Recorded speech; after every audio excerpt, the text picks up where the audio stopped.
Good day, everyone. My name is Nathan Ford, and I work for the Department of HIV, Viral Hepatitis and Sexually Transmitted Infections with the World Health Organization headquarters based in Geneva, Switzerland. I'm delighted to be able to provide this presentation on how to reduce opportunistic infections and AIDS deaths in Southeast Asia. Globally, there has been tremendous scale-up in access to HIV testing and starting those who are positive on antiretroviral therapy. Currently, of the 38 million people estimated to be infected with HIV worldwide, almost 28 million of these are receiving antiretroviral therapy. It is nevertheless a significant challenge to reduce AIDS-related mortality. It is estimated that there are 650,000 deaths due to AIDS in 2021, and East and Southern Africa are the worst affected in terms of the number of HIV-associated deaths. This slide shows the global distribution of AIDS deaths using the latest available data from UNAIDS in 2021. In the region of Asia and the Pacific, there are an estimated 6 million people living with HIV, and 4 million of these individuals are accessing treatment, but 2 million are not. The estimate of AIDS-related deaths is 140,000, but with very wide confidence intervals around this point estimate, ranging from 40,000 lower to 70,000 higher, up to 210,000 possible AIDS deaths per year. Advanced HIV disease is defined as having a CD4 cell count below 200 for adults, adolescents, and children over 5. This is because having a CD4 cell count less than 200 is a clear threshold for heightened risk of severe opportunistic infections leading to adverse outcomes, including death. This paper from 20 years ago is one of the original cohort studies which established that patients starting treatment with fewer than 200 cells per milliliter squared were at substantial higher risk of clinical progression than those with higher CD4 cell counts. What is the global burden of advanced HIV disease? There are no clear estimates. This modelling study, which has the goal of estimating the global burden of cryptococcal infection, calculated that in 2020 there were 4.3 million adults living with HIV who had a CD4 cell count below 200. And in this study, it allowed the investigators to model an estimated 150,000 cases of cryptococcal meningitis and 112,000 deaths in 2020. So what about the Asia-Pacific region? While there are no reliable estimates of the burden of advanced HIV disease by region or country in the region, recently reported studies from countries in the region give an indication of a very high burden of advanced HIV disease. This study from Guangxi, China, reported data from 2012 to 2016. It found a prevalence of advanced HIV disease of 42%, with no change over time. This and other studies reported risk factors associated with having advanced HIV disease, and in this study it was found to be higher in men, in people aged over 50, and in those who are migrant workers. This study from Hunan province, China, reported a similar prevalence of 43% in 2018. It found that 57% of deaths in this cohort were due to AIDS-related illness. A study across 10 provinces in Vietnam between 2015 and 2017 found that over a third of patients had very advanced disease, defined as having CD4 cell count below 100. There was no change over time, and in this study mortality was 12% at 12 months. In this study from Yangon, Myanmar, it was reported that around 50% of patients had AHD in 2017.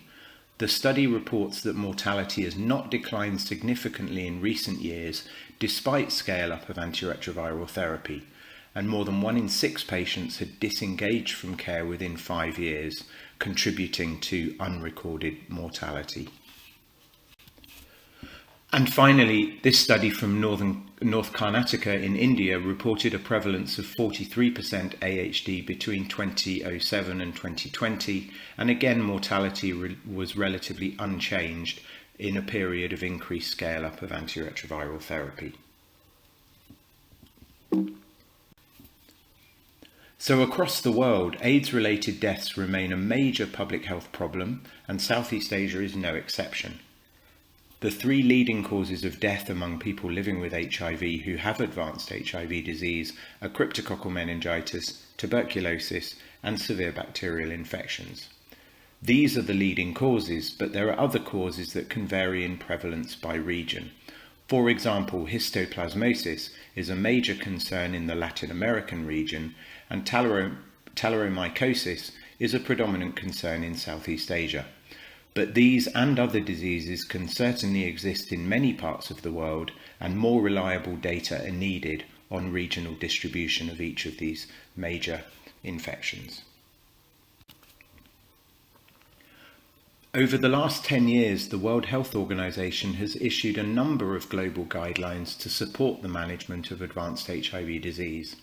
Clinical guidelines on the management of skin and oral manifestations, including conditions like Kaposi's sarcoma, were published in 2014. In 2017, WHO published guidelines on how to manage advanced HIV disease in a public health approach. In more recent years, guidelines on the management of histoplasmosis and updated guidelines on the management of cryptococcal disease were published, and there are a number of guidelines on various aspects on the management of tuberculosis that are regularly updated, as this is an area of intense innovation in prevention and treatment and diagnosis. So now to focus on the guidelines for the management of advanced HIV disease in a public health approach that were published in 2017. These guidelines promote the delivery of a package of care for all people presenting with advanced HIV disease. The package includes screening for tuberculosis and cryptococcal disease. It also includes prophylaxis and preemptive therapy for bacterial and fungal infections. Rapid initiation of antiretroviral therapy is critical and is indicated for the majority of patients, except for those with signs and symptoms of disease suggestive of active TB or cryptococcal disease, as this can carry the risk of IRIS. And enhanced adherence support is emphasised, considering that this is a group of patients who will be receiving multiple medications.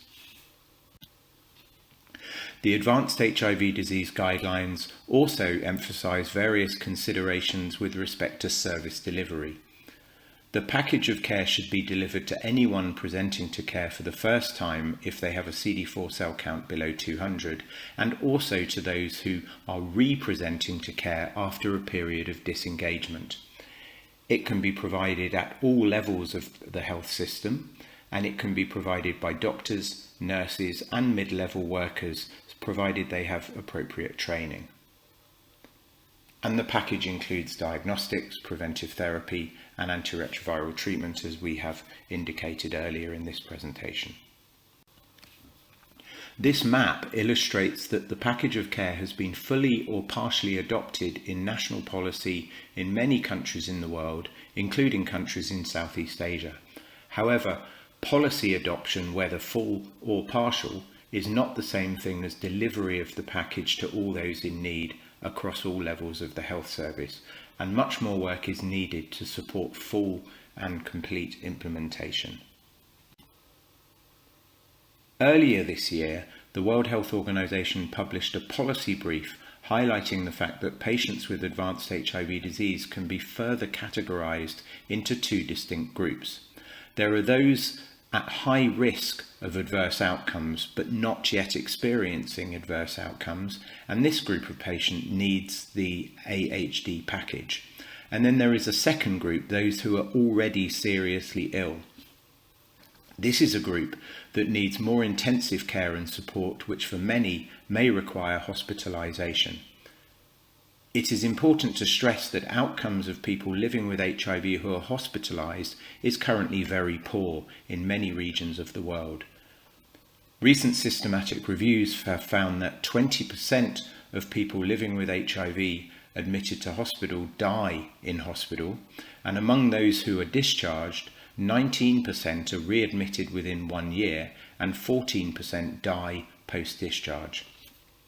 So this is an area that needs urgent attention, and with a number of suggestions provided in the WHO policy brief, it can be further improved to provide management of people who are seriously ill and hopefully avoid these adverse hospital-based outcomes. I wanted to highlight another important area of recent work from the World Health Organization that is of relevance to those with advanced HIV disease. This is the development of a list of priority fungal pathogens. The list was published last year and includes 19 priority fungal pathogens, of which 4 are of particular relevance to people living with HIV: cryptococcosis, histoplasmosis, pneumocystis, and Talaromyces. The purpose of the list is to draw attention to the important gaps in terms of diagnostics, preventives, and therapeutics for the effective management of these pathogens, and also to raise concern about the development and spread of antifungal resistance to those drugs that we do have to prevent and treat these diseases. It serves as an advocacy document to highlight where more intense research and development is needed.